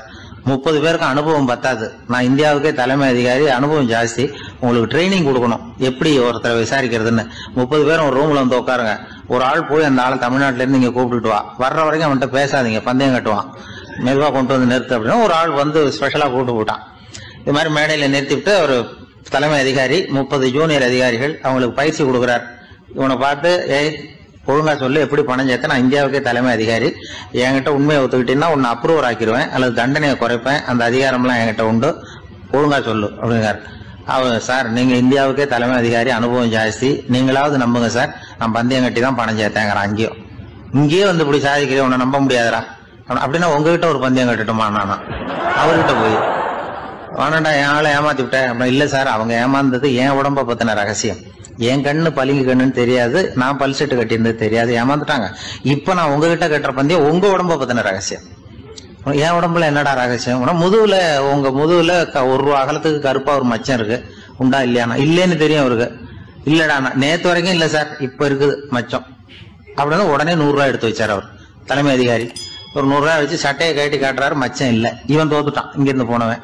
உடனே 200 ரூபாய் எடுத்து வச்சுக்கிட்டு, தோழர்களே இப்படிதான் ஒருத்தரை விசாரிக்கணும், என்கிட்ட இவன் ஏமாந்துட்டான் பாருங்க, துருவி துருவி விசாரிக்கிறதுன்னு சொல்றாங்களே இதுதான் அப்படின்னு விளக்கம் கொடுத்தாரு. அப்போ இவன் மெதுவா ஆரம்பிச்சானா, சார் இந்த பந்தயத்துல உங்களுக்கு 200 ரூபாய் லாபம், ஆனா இதே பந்தயத்துல எனக்கு 2900 ரூபாய் லாபம் சார் அப்படின்றான். என்னடா பண்ண அப்படின்னு கேட்டிருக்காரு. உங்களுக்கு தெரியாம இந்த 30 பேர்கிட்டையும் தனித்தனியா ஒரு பந்தயம் கட்டியிருக்கேன். 30 பேர்கிட்ட என்னடா பந்தயம் கட்டினேன்? ஒண்ணும் இல்ல சார், உங்க எல்லாரும் முன்னாடியும் உங்க மேலதிகாரியை சட்டையை கேட்ட வைக்கிறேன், உங்களுக்கு பந்தயம் கட்டினேன். போயிட்டு பூரா எனக்கு 2900 ரூபாய் லாபம். அவரு பார்த்தா அதிர்ச்சி ஆயிட்டாரு. தலைமை சார் நீங்க போங்க சார் அப்படின்னு சொல்லி ஒரு ஆளை கொண்டு போய், சாரை கொண்டு போய் மரியாதையா பக்கத்து ரூம்ல விட்டாங்க. இனிமே அவர்கிட்ட யாரும் பேசாதீங்க வாங்கன்னு சொல்லிவிட்டு, அதுக்கப்புறம் தோழர்களே இவர் பேச ஆரம்பிச்சார். தோழர்களே இனிமே யாரும் தமிழ்நாட்டு பக்கம் விசாரிக்க போகாதீங்க. நீங்க யாராவது போறதுன்னா மத்திய பிரதேசம், உத்தரப்பிரதேசம், இப்படி எத்தனையோ பிரதேசம் இருக்கு, போயிட்டு வாங்க. தமிழ்நாட்டுக்கு மட்டும் போகாதீங்க, ஏன்னா அங்க போனா நம்ம பணத்துக்கு ஆபத்து வந்துருது அப்படின்னு சொன்னாருன்னு இந்த கதையை ரேடியோவில் சொன்னேன். இந்த கதையை உண்மை சம்பவமா சொன்னா அனுமதிச்சிருக்க மாட்டாங்க. இந்த நகைச்சுவைக்கு உள்ள மரியாதை என்னன்னா, அது ஒரு கதை மாதிரி உண்டு பண்ணி இப்படி சொன்னதும், இதுல என்ன என்னுடைய விசேஷம்னா, இந்த ஸ்கிரிப்டை வாங்கிட்டு வர சொல்லி மந்திரியினுடைய பிஏ வந்தார். ஒரு மந்திரி அப்ப இருந்தவர், அவர் பிஏ அடிக்கடி வருவார். வந்து இந்த போன நேற்று முந்தா நாள் ரேடியோவில் சொன்ன அந்த இன்னொரு தகவல் காப்பி ஒண்ணு வாங்கிட்டு வா அப்படி இப்படின்னு கூப்பிடுவார். மேடையில பேசுறதுக்கு எங்களுக்கு தேவை, உபயோகப்படும்னு கேட்பார். அவரு இந்த நிகழ்ச்சி வந்தப்போ உடனே அன்னைக்கு வந்துட்டார் அந்த பிஏ. இன்னைக்கு காலையில சொன்னீங்களே சார், மந்திரி கேட்கிறாரு மேடையில பேசுறதுக்கு அப்படின்னு. நான் அப்பதான் ஆச்சரியப்பட்டேன். பாருங்க இந்த நகைச்சுவைக்கு உள்ள மரியாதை. அவரே கேட்கிறார், சொல்லப்பட்டதே அவரை பத்தி தாங்கிறது தெரியாம அவரே எப்படி சொல்ல. அதுதான் சிரிப்புக்குள்ள மரியாதைங்கிறது. அது யாரை பத்தி சொல்றோமோ அவருக்கு தெரியாம கூட சொல்லலாம் அதை. அப்படி இது உண்மையில நடந்த சம்பவம். அந்த அமைச்சர் இப்ப இல்ல, உயிரோட எல்லாம் இருந்து வாங்கிட்டு இருந்தார். கிராமத்துல ஒருத்தன் தன்னுடைய நகங்களை வெட்டிக்கிட்டு இருந்தான். வெட்டி முடிச்சதும் ஒரு வயசானவர் அவனை பார்த்து, அதெல்லாம் அடுத்தவன் கண்ணில் படுறது மாதிரி போட்டுறாதப்பா, ஆபத்துன்னார். என்ன ஆபத்துன்னு கேட்டான் இவன். எவனாவது பில்லி சூனியம் வைக்கிறவன் எடுத்துட்டு போயிட போறான் அப்படின்னாரு அவர். வேண்டாத ஒருத்தனுக்கு ஏதாவது கெடுதல் பண்ணணும்னா உடனே மந்திரவாதியை தேடி போறது உண்டு. மந்திரவாதி என்ன பண்ணுவாருன்னா, யாருக்கு சூன்யம் வைக்கணுமோ அவனோட காலடி மண்ணு, முடி, நகம் இதையெல்லாம் அவனுக்கு தெரியாம எடுத்துட்டு வா அப்படிம்பார். இது மட்டும் இல்ல, அழுக்கு துணி, வேறு மனித உருவம் மாதிரி செய்யப்பட்ட பொம்மை இதையெல்லாம் கூட மந்திரவாதிகள் பயன்படுத்துறது உண்டு. இதெல்லாம் ஏமாத்து வேலை. மனிதனுடைய முடி, நகம் இதெல்லாம் வெட்ட வெட்ட வளருது இல்லையா, அதனால அதுக்குள்ள உயிர் இருக்கிறதாக ஆதி மனிதர்கள் நம்பி இருப்பாங்க. அதனால மனுஷங்கிட்ட இருந்து அதெல்லாம் பிரிக்கப்பட்ட பிறகும் கூட அதுகளுக்கும் அந்த மனுஷனுக்கும் தொடர்பு இருக்கிறதாக அவங்க நம்பினாங்க. அந்த நம்பிக்கை தொடர்ந்து அதோட விளைவாதான் இன்னைக்கு மந்திரவாதிகள் நகத்தையும் முடியையும் எடுக்கிறாங்க. அந்த நகத்துக்கும் முடிக்கும் ஒரு பாதிப்பு உண்டாக்குனா அது சம்பந்தப்பட்டவனுக்கு போய் சேரும் அப்படிங்கறது அவங்க நினைப்பு. அவ்வளவுதான் விஷயம். இது மாதிரி நம்பிக்கைகள் தான் இன்னைக்கு நகம், முடி இதையெல்லாம் மற்றவங்க கண்ணில் படும்படி போடக்கூடாது அப்படிங்கிற வழக்கத்தை உண்டாக்கி விட்டுது. ஒருத்தர் பேரு என்னன்னு கேட்டு தெரிஞ்சுட்டு போய் அந்த பேரை வச்சு அவனோட ராசி பலனை கணிச்சு அவனுக்கு ஏற்பட இருக்கிற கெட்ட நேரத்துல அவனுக்கு சூன்யம் வச்சா அது உடனே பலிக்கும் அப்படின்னு ஒரு நம்பிக்கை. அது மட்டும் இல்ல, சூன்ய தகட்டுல பேரை எழுதி புதைக்கிறதும் உண்டு. இதனாலதான் பெண்கள் கணவன் பேரை சொல்லாத பழக்கம் ஏற்பட்டுதான். அதாவது பேரை கேட்டுக்கிட்டு போய் ஏதாவது கெடுதல் பண்ணிவிட்டா என்ன பண்றது அப்படிங்கிற பயம். அப்படி ஆரம்பிச்ச பழக்கம்தான் இன்னைக்கு ஏதோ மரியாதைக்காக கணவன் பேரை பிறர் முன்னிலையில சொல்றது இல்ல அப்படிங்கறது மாதிரி ஆயிட்டுது. மந்திரவாதிகள் நம்ம ஊர்ல மட்டும்தான் இருக்கிறாங்கன்னு நினைக்காதீங்க, உலகம் பூரா உண்டு. பிசி தீவில் வாழக்கூடிய மக்கள் என்ன செய்வாங்களாம் தெரியுமா? இது மாதிரி மாந்திரீகம், செய்வன, பில்லி, சூனியம் இதெல்லாம் தங்களை பாதிக்காம இருக்கிறதுக்காக வீட்டை சுத்தி அகழி வெட்டி அதுல தண்ணீரை நிரப்பி வச்சிருவாங்களாம். ஆஸ்திரேலியாவில் இருக்கக்கூடிய பழங்குடி மக்கள் கிட்ட ஒரு பழக்கம், ஏதாவது பழங்கள் சாப்பிட்டா அதோட விதைய தண்ணீர்லயோ அல்லது ஆத்துலயோ போட்டுருவாங்களாம். வெளியில போட்டுட்டா அதை எடுத்து செய்வினைக்கு பயன்படுத்திடுவாங்க அப்படிங்கிற பயம். இது மாதிரி உலகம் பூராவும் செய்வினையின் மூலம் அடுத்தவங்களுக்கு பாதிப்பை உண்டு பண்ண முடியும் அப்படிங்கிற நம்பிக்கை இருக்கத்தான் செய்யுது. பொதுவா எல்லா ஊர்லயுமே நகம், முடி, காலடி மண்ணு, மனித உருவ பொம்மை இததான் மந்திரவாதிகள் பயன்படுத்துறாங்களாம். இந்த பில்லி சூனியம் செய்வினை இதுல இருக்கிற உண்மை என்ன தெரியுமா? நகமோ முடியோ எதையும் செய்யறது இல்ல, சம்பந்தப்பட்டவனுக்கு ஏற்படுற பயம் இருக்கு பாருங்க, அதுதான் பாதிக்கும். இது மனநிலையை பொறுத்த விஷயம், வேற விஞ்ஞான ரீதியான பாதிப்பு இதுல எதுவும் கிடையாது. நம்ம ஊர்ல ஏற்பட்ட பகுத்தறிவு சிந்தனைகள் மூட நம்பிக்கைகளை எவ்வளவோ குறைச்சிருக்குது. இருந்தாலும் ஏமாந்து போறவங்க இன்னமும் இருந்துகிட்டு தான் இருக்கிறாங்க. இந்த காலத்துல சின்ன குழந்தைகளை கூட ஏமாத்துறது கஷ்டம். ஒரு குழந்தை கேட்டுதான், ஏன்பா பிரார்த்தனை பண்ணுனா நமக்கு எல்லாம் கிடைக்குமா அப்படின்னு தான். ஓ கிடைக்குமே அப்படின்னாராம் அப்பா. நீ வச்சிருக்கிறிய பேனா அது கூட கிடைக்குமா அப்படின்னு கேட்டுதான் குழந்தை. ஓ கிடைக்கும் அப்படின்னாராம். அப்படின்னா நீ வச்சிருக்கிற பேனாவை என்கிட்ட கொடுத்துரு, அதுக்கப்புறம் நீ பிரார்த்தனை பண்ணி வேற ஒரு பேனாவை வாங்கிக்கோ அப்படின்னு தான் அந்த சின்ன குழந்தை. ஒரு ராஜா இருந்தார். அவர் ஒரு பெரிய கோயில் கட்டினார். பல ஊர்கள்ல இருந்து சிற்பிகள்லாம் கொண்டுகிட்டு வந்தார். அழகழகா சிற்பங்களை செய்ய சொன்னார். ஊர்ல உள்ள ஜனங்களும் கோயில் கட்டுறதுக்கு அவங்களால முடிஞ்ச உதவியை செஞ்சாங்க. ராத்திரி பகலா வேலை நடக்குது. கோயில் கொஞ்சம் கொஞ்சமா வசந்துகிட்டே வந்துட்டுது. அந்த ஊர்ல ஒரு வயசான அம்மா இருந்தாங்க, ரொம்ப ஏழை. அவங்களுக்கு மனசுக்குள்ள ஒரு உறுத்தல், இந்த ஊர்ல எல்லாரும் இந்த கோவில் கட்டுறதுக்கு அவங்களால முடிஞ்ச உதவியை பண்ணிட்டு இருக்கிறாங்க, நம்மளால ஒன்றும் பண்ண முடியலையே அப்படின்னு நினைச்சு கவலைப்பட்டாங்க. அவங்களுக்கு மனசு கேட்கல, ஏதாவது செய்யணும் நம்மளால முடிஞ்சது அப்படின்னு யோசனை பண்ணாங்க. நல்ல வெயில் நேரத்துல சிற்பிகள்லாம் ரொம்ப சிரமப்பட்டு சிலை வடிச்சுக்கிட்டு இருக்கிறாங்கல்ல, அவங்களுக்கு அந்த நேரம் தாகம் எடுக்குமே, அதனால சிரமப்பட்டு ஒரு குடத்துல தண்ணியை எடுத்துக்கிட்டு அதை இடுப்புல வச்சுக்கிட்டு மெதுவா கொண்டுகிட்டு அங்க போறது அப்படின்னு முடிவு பண்ணிட்டு அந்த அம்மா போச்சு. அங்க போய் வேலை செய்யறவங்களுக்கு தாகம் எடுக்கிற போலாம் ஒரு கோவலையில தண்ணியை எடுத்து கொடுத்துக்கிட்டு இருக்கிறது. இப்படியே பண்ண ஆரம்பிச்சுட்டு அந்த அம்மா. ஏதோ அந்த அம்மாவால முடிஞ்ச ஒரு சின்ன உதவி அது. இப்படி கொஞ்சம் கொஞ்சமா வேலை நடந்தது. கோபுரம் வசந்தது, எல்லா வேலையும் முடிஞ்சது. இனிமே கடைசியா கற்ப கிரகத்தின் மேல விமானம் அமைக்க வேண்டியதுதான் பாக்கி. அந்த வேலையும் ஆரம்பமாச்சு. அந்த சிற்பிகள்லயே அனுபவசாலியான ஒருத்தர் இந்த அம்மாவை தேடிட்டு வந்தார். பாட்டி, உங்ககிட்ட இருக்கிற ஏதாவது ஒரு பொருளை கொடுங்க, அந்த விமானத்துல வைக்கலாம் அப்படின்னு நாங்க நினைக்கிறோம் அப்படின்னார். இந்த அம்மாவுக்கு ஒன்றும் புரியல. ஏதாவது இருந்தாவில கொடுக்கலாம், எதுவும் இல்லையே, என்ன பண்றது யோசனை பண்ணாங்க. இத பாருப்பா, என்கிட்ட என்ன இருக்கு, இந்த வாசப்படியில கிடக்குது, இந்த கல்லு தான் இருக்குது, வேணும்னா இத எடுத்துட்டு போங்க அப்படின்னாங்க. உடனே அந்த கல்லை பேத்து எடுத்துட்டு போயிட்டாங்க அவங்க. அங்க போய் பார்த்தா என்ன ஆச்சரியம், அந்த விமானத்து உச்சியில கலசங்களை அமைக்கிறதுக்கான பிரம்ம எந்திரத்தை மூடுற கருங்கல் ஒண்ணு தேவையா இருந்தது. இவங்க எடுத்துட்டு போன கல்லு அதுக்கு ரொம்ப பொருத்தமா அமைஞ்சு போச்சு. ஏதோ அதுக்காகவே அளவெடுத்து செஞ்சது மாதிரி அமைஞ்சுட்டுது. அந்த கல்லையே அங்க அப்படியே பதிச்சுட்டாங்க. ஒரு வழியா கோவிலை கட்டி முடிச்சாங்க. அடுத்தது கும்பாபிஷேகம். அதுவும் ரொம்ப சிறப்பா கோலாகலமா நடந்து முடிஞ்சது. இவ்வளவையும் பார்த்த அந்த ராஜாவுக்கு மனசுக்குள்ள ரொம்ப பெருமையா இருந்தது. இவ்வளவு பெருசா இந்த கோவில் உருவாகிறதுக்கும் இவ்வளவு சிறப்பா இந்த விழா நடக்கிறதுக்கும் நாம தானே காரணம் அப்படின்னு மனசுக்குள்ள நினைச்சுக்கிட்டார். இப்படி நினைச்சுக்கிட்டே அன்னைக்கு ராத்திரி அரண்மனையில படுத்து தூங்கினார். உடனே ஒரு கனவு. ஆண்டவனே அந்த ராஜாவோட கனவுல வந்தார். ராஜா ஆண்டவனை வணங்கினார். இறைவா, உங்களுக்காக நான் கட்டி இருக்கிற கோவில் எப்படி இருக்குது, நல்லா இருக்குதா அப்படின்னு கேட்டார் ராஜா. அதுக்கு இறைவன் சொன்ன பதில் என்ன தெரியுமா? நீ கட்டின கோவில்ல அந்த கிழவியோட நிழல்ல நான் சுகமா இருக்கிறேன் அப்படின்னாராம். இப்படி சொல்லிவிட்டு கடவுள் மறைஞ்சுட்டார். கனவு கலைஞ்சது. ராஜா விசாரிச்சார், யார் அந்த கிழவி அப்படின்னு. எல்லாரும் விவரத்தை சொன்னாங்க. அப்பதான் ராஜா நினைச்சு பார்த்தார், இந்த கோவிலை நானே கட்டினதாக ரொம்ப பெருமைப்பட்டுக்கிட்டேன். ஆனா அந்த வயசான அம்மா வீட்டு வாசல்ல கிடந்த கல்லு அது இறைவனுக்கு சுகமான நிழல் கொடுக்கறதாக சொல்றாரு அப்படிங்கறத எண்ணி பார்த்தார். நான்கிற எண்ணம் நழுவி போயிட்டுதான். கோபுரம் எவ்வளவு பெருசுங்கிறது முக்கியம் இல்ல, குணம் எவ்வளவு பெருசுங்கிறது தான் முக்கியம்.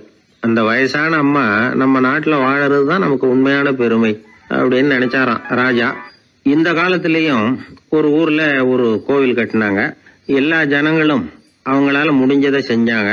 நம்மாலும் ஒருத்தன் அந்த திருப்பணி குழு தலைவரை போய் பார்த்தான். நான் ஏதாவது ஒத்துழைக்கணுமா ஐயா அப்படின்னு ரொம்ப பணிவா கேட்டான். திருப்பணி குழு தலைவர் சொன்னார், இத பாருப்பா, இந்த கோவில் கட்டி முடிக்கிற வரைக்கும் உன்னுடைய ஒத்துழைப்பு எதுவும் தேவையில்லை. கட்டி முடிச்சு கும்பாபிஷேகம் ஆனதுக்கு அப்புறம் தான் உன்னுடைய ஒத்துழைப்பு ரொம்ப அவசியம் அப்படின்னார். அதுக்கப்புறம் நான் என்ன செய்யணும் சொல்லுங்கன்னா, இவன் இந்த சாமி சிலையை நீ திருடிக்கிட்டு போகாம இருக்கணும், அவ்வளவுதான் அப்படின்னாராம் அவர். என்னுடைய நண்பர் ஒருத்தர், அவர் விரல்ல நகமே இருக்காது. என்ன காரணம்னு நினைக்கிறீங்க? எல்லாத்தையும் அவரே கடிச்சு துப்பிடுவார். அப்படி ஒரு பழக்கம். சின்ன குழந்தைகள் நகம் கடிக்குது, விரல் சூப்புது. இதுக்கு என்ன காரணம் தெரியுமா?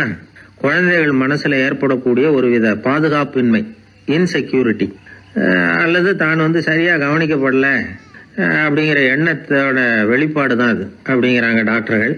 சில இடங்கள்ல 2வது குழந்தை பிறந்த உடனே பெரியவர்கள் கவனம் முதல் குழந்தைகிட்ட இருந்து கொஞ்சம் விலகி 2வது குழந்தைகிட்ட போயிடும். அந்த சமயத்துல முதல் குழந்தைக்கு இந்த பழக்கம் ஏற்படுறதுக்கு வாய்ப்பு உண்டா. சில குடும்பங்கள்ல கணவன் மனைவி 2 பேருமே வேலைக்கு போறவங்களா இருப்பாங்க. குழந்தை ரொம்ப நேரத்துக்கு பெத்தவங்களை பிரிஞ்சு இருக்க வேண்டிய சூழ்நிலை இருக்கும். குழந்தை ஒரு பாதுகாப்பின்மையை உணர ஆரம்பிக்கும். இந்த பழக்கம் வந்துடும். அதனால ஒரு குழந்தைக்கு தான் ஒதுக்கப்படுறோம் அப்படிங்கிற நினைப்பு வராம பாத்துக்கணும். வளர்ந்த குழந்தைகளும் நகம் கடிக்கும். வயசானவங்க கிட்டையும் இந்த பழக்கம் இருக்கும். இது ஒரு மனச்சிதைவின் வெளிப்பாடு அப்படிங்கிறாங்க மனநல நிபுணர்கள். அம்மா அப்பா திட்டினாலும் சரி, அல்லது ஆசிரியர் திட்டினாலும் சரி, இந்த பழக்கம் வந்துடும். நாம தவறு பண்ணிட்டோம் அப்படிங்கிற நினைப்பு வர்ற சமயம் நகம் கடிக்க ஆரம்பிச்சிருவோம்.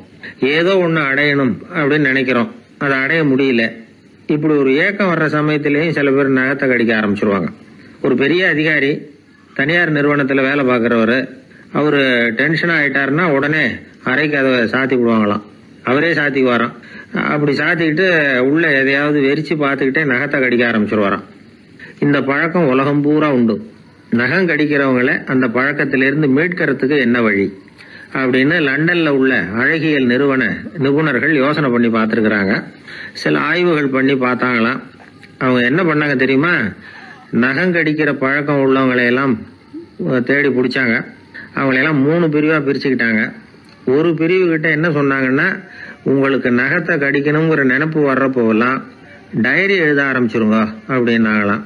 இன்னொரு பிரிவு கிட்ட, உங்களுக்கு அந்த நினைப்பு வர்றப்போவெல்லாம் உங்க நகத்துக்கு வண்ணம் பூச ஆரம்பிச்சிருங்க, அழகுபடுத்த ஆரம்பிச்சிருங்க, நெயில் பாலிஷ் போடுறாங்களே அது மாதிரி. அப்படி ஒரு யோசனை சொல்லியிருக்காங்க. 3வது குழுவினர்கிட்ட, உங்களுக்கு நகத்தை கடிக்கணுங்கிற எண்ணம் வர்றப்போவெல்லாம் விரல்களை இறுக்கமா மூடி வச்சுக்கிட்டு வேற விஷயங்கள்ல கவனம் செலுத்துங்க அப்படின்னு சொன்னாங்களாம். இப்படி 3 வித முயற்சி பண்ணி பார்த்ததுல கடைசியா அவங்க என்ன கண்டுபிடிச்சாங்க தெரியுமா? 3வது குழு செஞ்சதுல நல்ல பலன் கிடைச்சதான். அதாவது நகம் தெரியாதபடிக்கு விரலை இறுக மூடிக்கிட்டு வச்சுக்கிட்டோம்னா அந்த பழக்கம் மாறுதான். அப்படி இருந்தவங்க கிட்ட இந்த நகம் கடிக்கிற பழக்கம் மெதுவா குறைஞ்சு போச்சான். அதனால நகம் கடிக்கிற பழக்கம் உள்ளவங்க இதை முயற்சி பண்ணி பார்க்கலாம். ஒரு ஆள் இருந்தார், அவருக்கு எப்ப பார்த்தாலும் நகத்தை கடிச்சுக்கிட்டே இருக்கணும், அப்படி ஒரு பழக்கம். அதனால அவர் விரல்ல எப்பவும் நகம் இருக்கிறது இல்ல, விரல் இருக்கிறதே பெரிய ஆச்சரியம். அவருக்கு திடீர்னு உடம்புல அரிப்பு, சொரிஞ்சிக்க முடியல, அரிப்பும் நிக்கல. 1 வாரம் தொடர்ந்து கஷ்டப்பட்டார். கடைசியா ஒரு டாக்டர் கிட்ட ஓடினார். அவர் எல்லாத்தையும் விவரமா கேட்டுக்கிட்டு கடைசியா கொஞ்சம் மாத்திரை கொடுத்து வேலைக்கு ஒண்ணு சாப்பிடு அப்படின்னாராம். இந்த